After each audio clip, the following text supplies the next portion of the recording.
सबको जय मसीह की। आज के अध्ययन में आपका स्वागत है।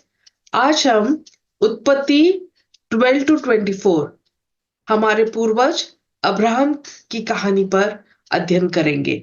आइए हम प्रार्थना करें। महान परमेश्वर, आपके शुक्रगुजार है इस समय के लिए, और आपने हमें एकत्रित किया है आपके चरणों में इस अध्ययन के लिए। प्रभु जी, हम आज हमारे पूर्वज अब्राहम के बारे में कहानी सुनने वाले हैं प्रभु जी। और उस कहानी से हमें जो सीख मिलती है, जो समझ मिलती है, वो हमें समझने के लिए मदद सहायता करना प्रभु जी। पवित्र आत्मा का मसा देना, दुख तकलीफों से दूर करना प्रभु जी। जो भी हमारे प्रार्थना की विनतियां है प्रभु जी, तेरे चरणों के आगे है प्रभु जी। उन प्रार्थना का उत्तर तो अपने समय अनुसार, अपने मर्जी अनुसार देना प्रभु जी। हम सारों पर अपनी आशीष देना प्रभु जी। और इस अध्ययन के द्वारा तेरी बहुत सारी महिमा हो। यीशु मसीह के नाम से मांगते हैं, सुन और कबूल कीजिए। आमीन। आज हम हमारे पूर्वज अब्राहम, इनकी कहानी जो उत्पत्ति 12 से 24 में लिखी हुई है, ये सुनने वाले हैं। हमें बहुत बार कंटिन्यूअस बाइबल रीडिंग की आदत नहीं होती है, बट जब हम कोई अध्ययन सुन लेते हैं और उसमें जो अध्याय पढ़े गए या समझाए गए, वो जिज्ञासा से हम अध्ययन सुनने के बाद पढ़ने लग जाते हैं। आज मैं प्रार्थना करूंगी आपके लिए कि आप इस अध्ययन सुनने के बाद हमारे पूर्वज अब्राहम के बारे में जो उत्पत्ति 12 टू 24 में कहानी दी है, वो अच्छी तरह से ये 12 अध्याय पढ़ेंगे और अपने आप को आशीषित करेंगे। सबसे पहले हम देखेंगे कि अब्राहम का परिवर्तन कैसे हुआ। इसके बारे में प्रेरितों के काम 7 और 2 में लिखा हुआ है कि परमेश्वर ने अपनी महिमा में अब्राहम को दर्शन दिया और अब्राहम का परिवर्तन किया। और इस परिवर्तित अब्राहम की बुलाहट क्या थी, इसके बारे में उत्पत्ति 11:31, 12:1, योशु 24:3 और प्रेरितों के इस काम 7:3 में दिखाया हुआ है। और इसमें यह कहा गया है कि अब्राहम को आदेश दिया जाता है परमेश्वर की ओर से कि वो जहां रहता था, वो जगह छोड़कर, अपने माता पिता जहां रहते हैं वो जगह वो छोड़कर, परमेश्वर जिस जगह पर वो उसको लेकर जाएगा, वो जगह पर उसको जाने की आज्ञा परमेश्वर उसको देता है। परमेश्वर का जो आदेश था, उस आदेश के अनुसार अगर अब्राहम चलता है तो परमेश्वर अब्राहम को क्या आशीषें देने वाला था, इसके बारे में लिखा है उत्पत्ति 12:2 या 3 में, और प्रेरितों के काम 7 और 3 में। ये 7 तरफा आशीष परमेश्वर ने अब्राहम के लिए दी गई थी अगर वो उसकी आज्ञाओं पर चलेगा। सबसे पहले कहा गया था कि परमेश्वर अब्राहम का एक बहुत बड़ा राष्ट्र बनाएगा। दूसरी बात लिखी गई थी कि परमेश्वर अब्राहम को बहुत आशीषित करेगा। परमेश्वर अब्राहम का नाम बहुत महान बनाएगा। अब्राहम एक आशीषित व्यक्ति होगा। परमेश्वर जो अब्राहम को आशीष देंगे, उनको आशीषित करेगा। जो लोग अब्राहम को श्राप देंगे, परमेश्वर उन लोगों को श्राप देगा। और इस जगत के सारे परिवार अब्राहम के वजह से आशीषित होंगे। ये बातें और ये वादे परमेश्वर ने अब्राहम के आज्ञाकारी होने के लिए रखी हुई थी। अब्राहम को क्या बोला गया था कि अपना देश छोड़ दे, अपने माता पिता छोड़ दे, और परमेश्वर जिस देश में या जिस जगह में ले जाएगा वहां जाने की तैयारी कर दे। बट अब्राहम थोड़ा सा अनाज्ञाकारी था। उसने अपने साथ अपने पिता को भी लिया और अपने भतीजे लूत को भी लिया। जब अपने पिताजी को वो लेकर चलता है अपने साथ, तो एक जगह आकर उसको बहुत दिन उस जगह पर रुकना पड़ा। जब वहां पर उसे बहुत दिन तक रुकना पड़ा, तो अब्राहम को लगा कि अब मैं यही ठहर जाऊं और यही बस जाऊं। बट परमेश्वर ने फिर मध्यस्थी की, और इस मध्यस्थी के समय ऐसी हुआ कि कुछ समय बाद अब्राहम के पिताजी का देहांत हुआ। अब्राहम के पिताजी तेरह थे, उनका नाम तेरह था। और जब तेरह अब्राहम के पिताजी का देहांत हुआ, तब अब्राहम आगे जिस जगह पर था उससे आगे बढ़ चला।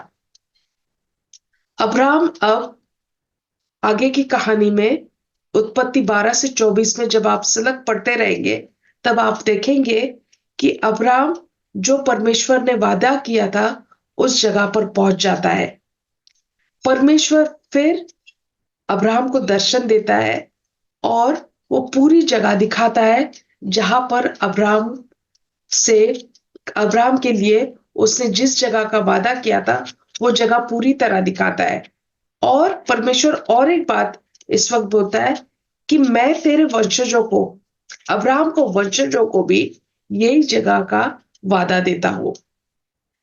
जब अब्राहम को ये बात पता चलती है, तब अब्राहम के पास कोई बच्चा नहीं था, बट परमेश्वर के वचन के द्वारा, परमेश्वर के वादे के द्वारा अब्राहम विश्वास करता है कि उसके वंशजों के लिए भी ये वादे की जगह उपलब्ध है। परमेश्वर का जन अब्राहम, परमेश्वर का दास अब्राहम उस जगह वेदी बनाकर परमेश्वर की आराधना और महिमा करता है। एक बार ऐसे होता है कि परमेश्वर का जन अब्राहम जब वादे वाली जगह में भी था, फिर भी उस जगह को छोड़कर दूसरी जगह चला जाता है। और उस दूसरी जगह चला जाता है, तब वो देखता है कि जब वो अनाज्ञाकारी करके परमेश्वर की किसी दूसरी जगह चला जाता है, तब उसको फिर अपनी वादे वाली जगह पर परमेश्वर फिर लेकर चले जाता है। हम ये बातें जब देखते हैं तब हमें ये पता चलता है कि हमारे कभी कभी पाप ये हमारे लिए घातक हो जाते हैं, क्योंकि हम अनाज्ञाकारी होते हैं। बाइबल की सबसे पहली लड़ाई के बारे में उत्पत्ति 14 1 से लेकर 16 में लिखा हुआ है। और ये लड़ाई जो थी, ये 5 राजाओं के बीच हुई।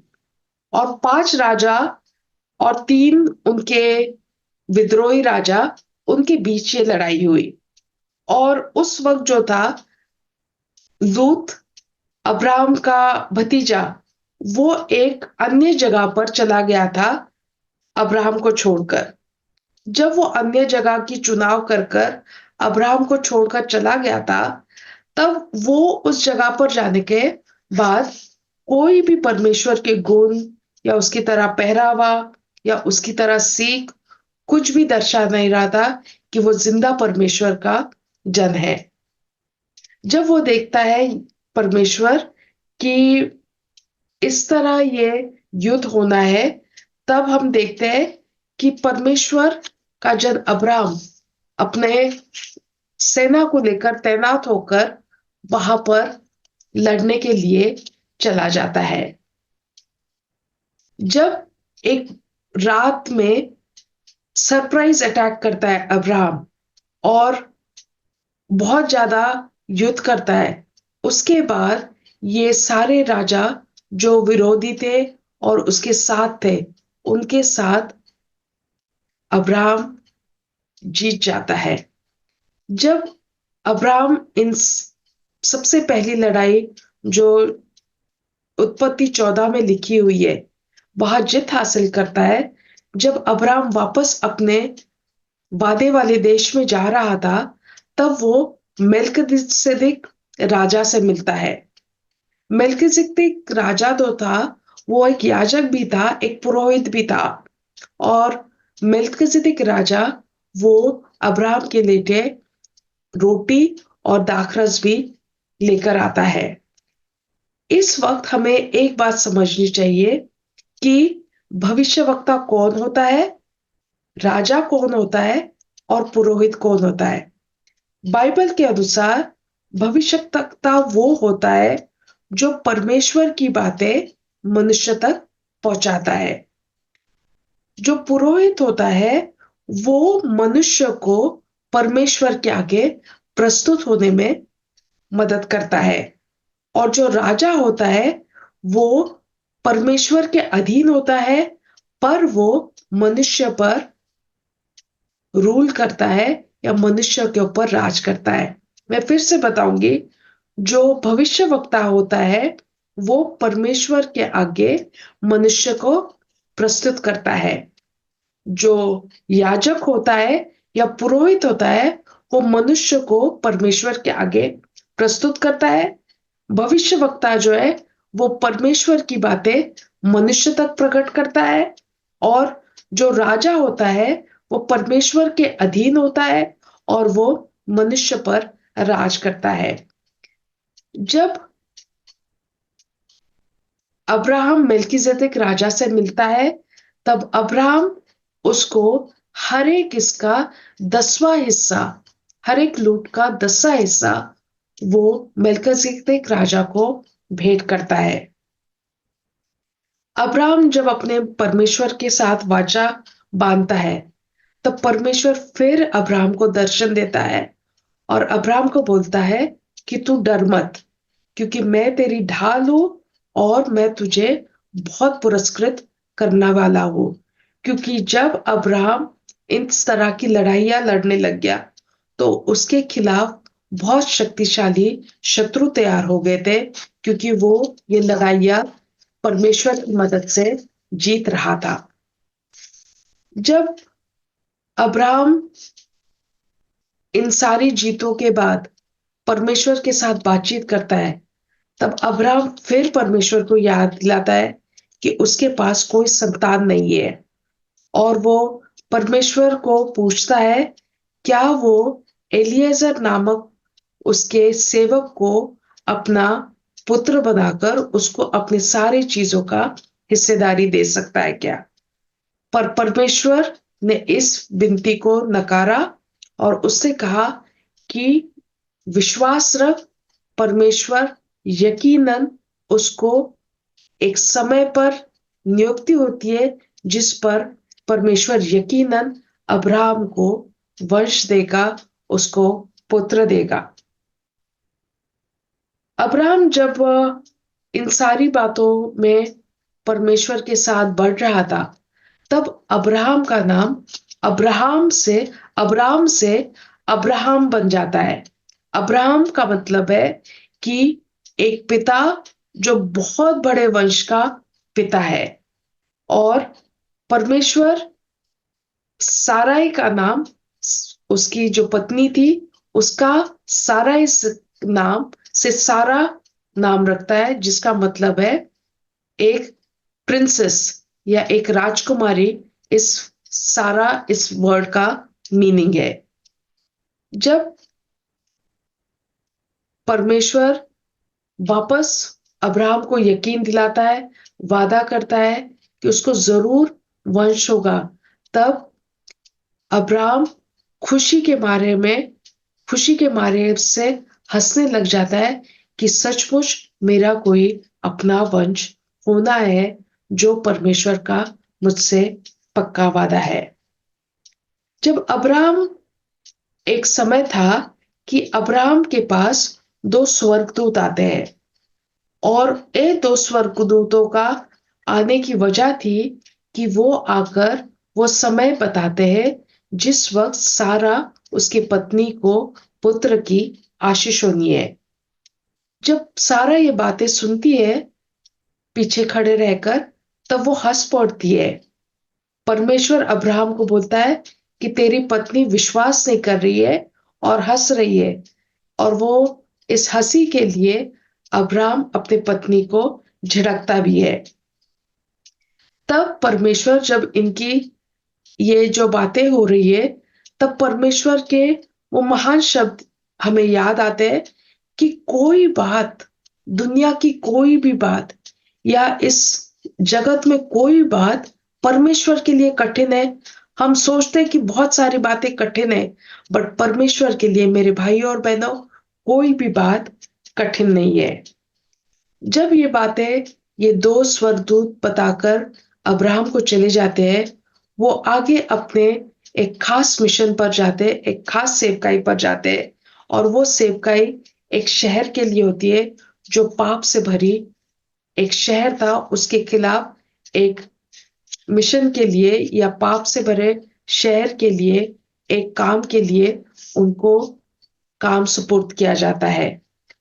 परमेश्वर ने चाहा था एक पाप भरे शहर का सर्वनाश हो, और इसमें जब अब्राहम को परमेश्वर बताता है कि इस पाप भरे का शहर का सर्वनाश सुनिश्चित है, तब अब्राहम सबसे अच्छी प्रार्थना हम किसी के लिए कर सकते हैं, वो प्रार्थना का नमूना देता है।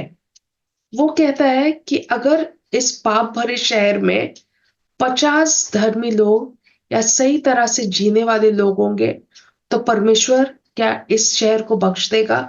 परमेश्वर बोलता हाँ जी। 50 धर्मी लोग होंगे, अच्छे कर्म करने वाले लोग होंगे, तो मैं इस शहर को बख्श दूंगा नाश से। फिर आप बारी आती है 45 सच्चे धर्मी लोग अगर होंगे, तो परमेश्वर क्या अपना ताड़ना भरा हाथ इस शहर से उठा लेगा? परमेश्वर फिर वादा करता है कि 4500, 4000, 3000, 2000, 10 भी हो, फिर भी परमेश्वर 10 लोग भी हो धर्मी इस शहर में, तो इस शहर का नाश नहीं करेगा। अब्राहम इस वक्त रुक जाता है क्योंकि वो सोचता है इस शहर में तो मेरा भतीजा रहता है, उसकी बीवी रहती है, उसकी 4 बेटियां रहती है, 2 बेटियों के 2 पति रहते हैं, तो यकीनन 10 लोग तो होंगे जो धर्म से अच्छे आदतों के साथ रहते होंगे। बट परमेश्वर ने देखा कि वहां पर कोई भी धर्मी व्यक्ति नहीं था, और सिर्फ परमेश्वर की जो प्रार्थना की थी अब्राहम ने, धर्मी लोग होंगे तो यहाँ पर विनाश नहीं होगा, तब उसके 2 लड़कियां और लूत सिर्फ इस विनाश से बच जाते हैं। हम देखते हैं कि जब यह विनाश का तिथि और सारा कुछ डिसाइड हो गया था, तब ये एंजल्स, ये स्वर्गदूत इस पाप भरे शहर में लूत के पास पहुंच जाते हैं। लूत जब इस शहर के दरबार पर था, तब उससे देखता है कि कोई खास लोग है ये, और वो पहचान जाता है कि ये जिंदा परमेश्वर के कोई स्वर्गदूत है। परमेश्वर के दास को ये 2 स्वर्गदूत जो इस पाप भरे शहर पर ताड़ना आनी थी वो बताता है। लूत रात भर अपने बेटियों को और उनके पतियों को साथ चलने के लिए मनाते रहता है, बट उसकी 2 बेटियां और उसके 2 पति उसके साथ आने के लिए राजी नहीं होते। जब पौ फूटने वाली होती है, तब लिटरली इन 2 स्वर्गदूतों को, लूत को, उसको 2 बेटियों को जो शादी नहीं हुई थी, और उसके पत्नी को घसीट कर शहर से बाहर निकालना था, क्योंकि उन्होंने अब्राहम से वादा किया था। जब इन लोगों को वो वापस बाहर निकाल रहे थे, तब लूत की पत्नी पीछे मुड़कर देखती है, जब उस शहर पर आग और गंधक बरसता रहता है। परमेश्वर के वादे के अनुसार जो भी पीछे मुड़ेगा वो नाश हो जाएगा। उसी तरह लूत की पत्नी एक नमक का खंबा बन जाती है। और इस वाक्य से हम देखते हैं कि किसी व्यक्ति से हम दुनिया में से निकाल सकते हैं, बट उसकी जो दुनियावी आदतें हैं वो उसमें से खत्म नहीं हो सकती। यानी किसी व्यक्ति को हम पाप की जगह से निकाल सकते हैं, बट जो उसके अंदर पाप है, उसके अंदर से उसको अपने आप को ही बाहर निकलना होता है। थोड़े दिनों के बाद जिस तरह परमेश्वर के स्वर्गदूतों ने वादा किया था, इजाक, अब्राहम और सारा का बच्चा इस दुनिया में आ जाता है। इजाक का मतलब है हंसी या खुशी, इसका मतलब है। और इज़ाक आने के बाद एक वक्त ऐसा आता है कि परमेश्वर अब्राहम की परीक्षा लेता है। अब्राहम की परीक्षा इस तरह होती है कि अब्राहम को कहा जाता है कि आप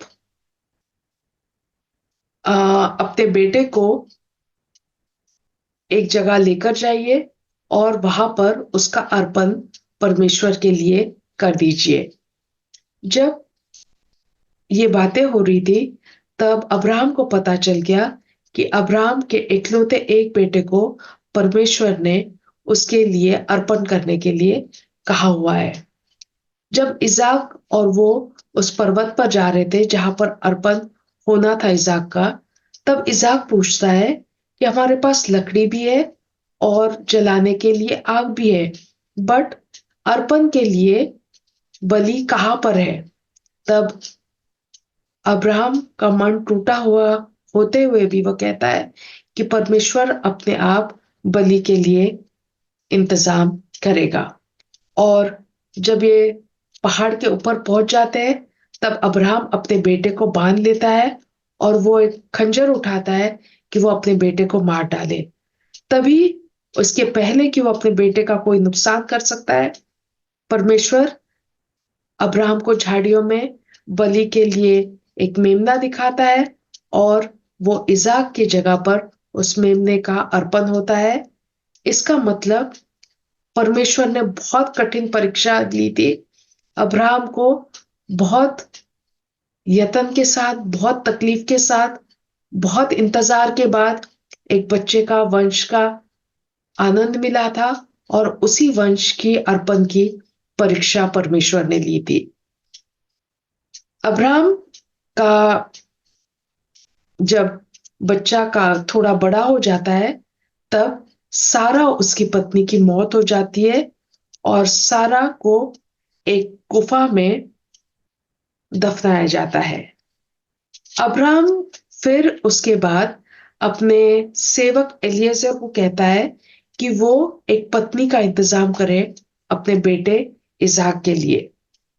जब उसने पूरे आदेश दिए कि किस तरह उससे कहाँ जाना है, कहाँ इसहाक के लिए पत्नी ढूंढने जाना है, तब जब ये सेवक एलिएज़र जाता है, तब वो जहाँ जगह पहुंचकर वो प्रार्थना करता है कि परमेश्वर उस पत्नी को मिलने के लिए परमेश्वर उसकी सहायता करे।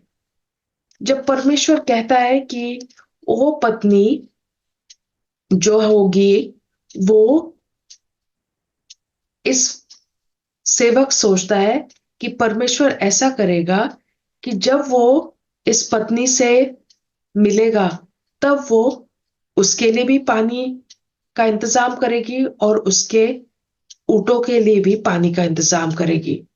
जब रिबेका कुएं पर आती है, तब वही बात पूरी होती है कि इस सेवक के एलियाजर के लिए भी वो पानी का इंतजाम करती है और उसके भेड़ बकरी और ऊँटों के लिए भी पानी का इंतजाम करती है। फिर रिबेका इस सेवक को, एलियाजर को, अपने माँ और उसके भाई लबान के पास लेकर जाती है। एलियाजर लबान और उसकी बहन को अब्राहम की इच्छा के बारे में बताता है और वो बहुत खुश होता है कि परमेश्वर ने किस तरह ज्ञान बुद्धि देकर उसकी प्रार्थना का उत्तर दिया। रेबेका तैयार हो जाती है और वो इस सेवक के साथ इज़ाक की पत्नी के स्वरूप में बनने के लिए तैयार होकर उसके साथ चल देती है। हम देखते हैं कि अब्राहम बहुत सालों तक जिंदा रहा और वो बहुत बूढ़ा होने के बाद, बहुत अच्छी जिंदगी जीने के बाद, फिर वो काफी दिन जिंदा रहने के बाद वो मर गया और अब्राहम के बेटे इसहाक और इश्माइल ने उसको एक गुफा में दफन कर दिया। आज मेरे भाइयों और बहनों, हमने अब्राहम हमारे पूर्वज की कहानी सीखी और मैं चाहूंगी कि आप उत्सुक हो कि आपके प्रार्थना वाले समय में आप उत्पत्ति 12 से लेकर 24 तक जरूर पढ़ें, ताकि आपको डिटेल में इस कहानी का फिर रिवीजन हो जाए, फिर आपको इस कहानी के बारे में पढ़ने के लिए टाइम मिले। मैं चाहती हूँ कि आप ये समझे कि अब्राहम जो था हमारे सबसे पहला पूर्वज था, और इस पूर्वज के द्वारा हमें उसके वंशज होने के कारण बहुत आशीषें मिली है। और इस वंशज का मान रखना, और खासकर उसकी जो जिंदगी की जो तालीम थी, वो किस तरह अपने परमेश्वर पर विश्वास करता था और किस तरह वो परमेश्वर की आज्ञाकारी करता था, किस तरह परीक्षा में भी वो परमेश्वर के ही बात मानता था, ये आज हमने सीखा है। और इन बातों से हमें सीख मिलती है कि परमेश्वर जो है आज्ञाकारी, वफादार और बहुत ज्यादा धर्मी व्यक्ति, नम्र व्यक्ति को बहुत आशीष देता है। आज के अध्ययन से हम सारों को आशीष मिले। आमीन।